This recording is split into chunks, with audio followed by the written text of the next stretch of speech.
कोई बड़ा एग्ज़ाम जैसे आईएएस या आईआईटी क्वालिफाई करने के लिए हार्ड वर्क बहुत ज़रूरी होता है। आपने कई बार टॉपर्स को भी ये कहते हुए सुना होगा कि hard work is the key to success. अब आपके माइंड में ये भी सवाल आ रहा होगा तो स्मार्ट वर्क भी तो काफ़ी ज़रूरी होता है।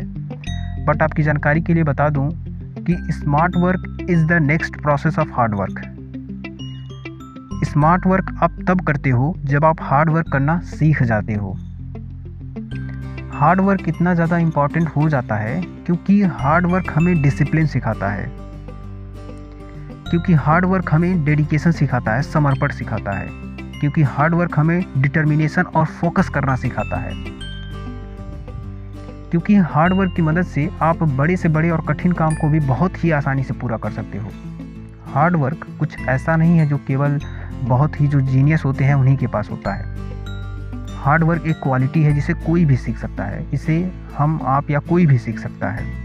तो हार्ड वर्क करने के लिए कुछ चीज़ें हमें पता होनी चाहिए ताकि हम अपने जो भी हमारे टारगेट हैं, चाहे वो किसी एग्ज़ाम में बेहतरीन नंबर लाना हो, किसी एग्ज़ाम को क्वालिफाई करना हो या बेहतरीन हेल्थ बनाना हो, जो भी आपका गोल हो, आप उस गोल को पूरा कर सको। इसलिए हार्ड वर्क की क्वालिटी को विकसित करना काफ़ी ज़्यादा इम्पॉर्टेंट हो जाता है।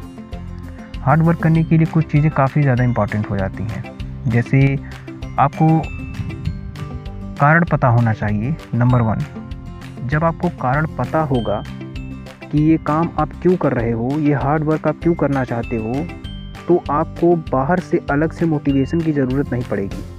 आप खुद ही उस काम को करने के लिए हमेशा मोटिवेटेड रहेंगे।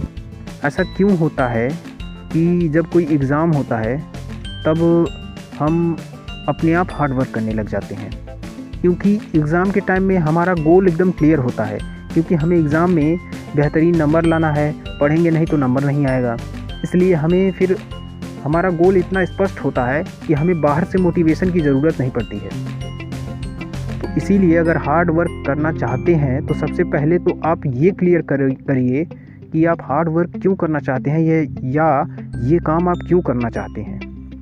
सेकेंड नंबर पे आता है बर्निंग डिज़ायर। आप किसी भी काम को तभी करते हैं जब आपको उस काम को करने की इच्छा होती है।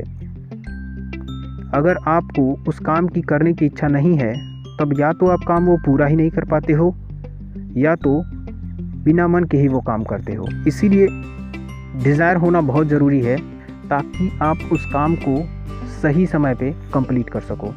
आपकी बर्निंग डिज़ायर जितनी ज़बरदस्त होगी आप उस काम को उतनी ही ज़बरदस्त तरीके से पूरा करोगे। तीसरे नंबर पे आता है पॉजिटिव एटीट्यूड। अब पॉजिटिव एटीट्यूड किस तरह से मदद करता है, आइए उसके बारे में जानते हैं। जब आप कोई टारगेट बनाते हो, जब आप कोई गोल सेट करते हो और आप उस गोल को पूरा करने के लिए जब आप काम करते हो तो एक ऐसा टाइम आता है जब आप उस काम को करते करते ऊब जाते हो, जब आप थक जाते हो। तो ऐसे समय पे ये पॉजिटिव एटीट्यूड वाली क्वालिटी बहुत ज़्यादा इम्पॉर्टेंट होता है कि आप फिर से उठ करके उस काम में हार्ड वर्क डाल सकें, अपना पूरा 100% झोंक सकें। आप हमेशा मोटिवेटेड नहीं रह सकते हैं, लेकिन ये पॉजिटिव एटीट्यूड ही है कि आपको फिर से हिम्मत देता है कि उस काम को पूरा करा जाए। नंबर 4 पे आता है स्मॉल स्टेप्स। ये क्वालिटी बहुत ज़्यादा इम्पॉर्टेंट होता है, क्योंकि जब आप कोई बहुत कठिन काम करने जाते हो तो उस काम को करने का मन नहीं करता है, क्योंकि कई बार होता ये है कि हम कोई बड़ा सा टारगेट बना लेते हैं बट उस काम को पूरा करने के लिए हमें मन नहीं करता है, क्योंकि वो काम देख कर के ही हमें डर लग जाता है, वो काम देख कर के ही हमें डीमोटिवेशन वाली फीलिंग आ जाती है। जैसे आपको सपोज़ दैट एग्ज़ाम का टाइम आने वाला है, रिवीजन करना है, तो रिवीजन करने के लिए जब आप बुक उठाते हो तो बुक इतना मोटा हो जाता है, लेंदी होता है कि आप का उसे कंप्लीट करने का मन नहीं करता, आप रिवीजन करने का मन नहीं करता आपका, और आप रिवीजन करने को प्रोक्रास्टिनेट करते रहते हो। लेकिन जब आप अपने टोटल बुक को छोटे छोटे पार्ट में डिवाइड करके रिवीजन करते हो तब आपके अंदर एक कॉन्फिडेंस वाली फीलिंग आती है, तब आपको एक अचीवमेंट वाली फीलिंग आती है। आपको करना ये है कि जो भी आपका टारगेट हो, चाहे वो कोई बड़ा सा टॉपिक का रिवीजन करना हो, कोई बुक का रिवीजन करना हो, उसको छोटे छोटे पार्ट में डिवाइड कर लीजिए।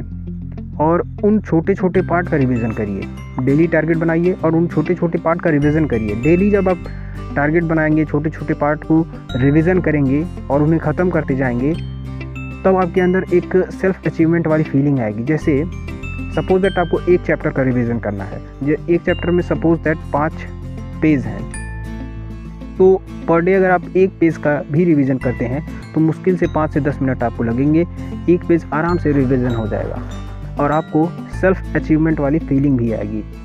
तो आपको छोटे छोटे डिवाइड कर देना है और उन छोटे छोटे टारगेट को कंप्लीट करना। और अब जो 5वां पॉइंट है वो सबसे इम्पॉर्टेंट पॉइंट है, डोंट वेट फॉर मोटिवेशन।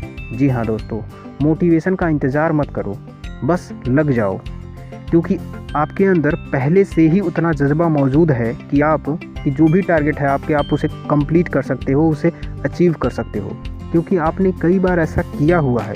आपने कई बार एग्ज़ाम के टाइम में घंटों तक पढ़ाई की हुई है। तो हमें मोटिवेशन की ज़रूरत नहीं है, हमें एक टारगेट बनाने की ज़रूरत है। आई होप आपको ये बातें अच्छी तरीके से समझ में आई होंगी और आप इसकी मदद से बहुत ही आसानी से हार्ड वर्क कर पाओगे और अपने सभी टारगेट को कंप्लीट कर पाओगे।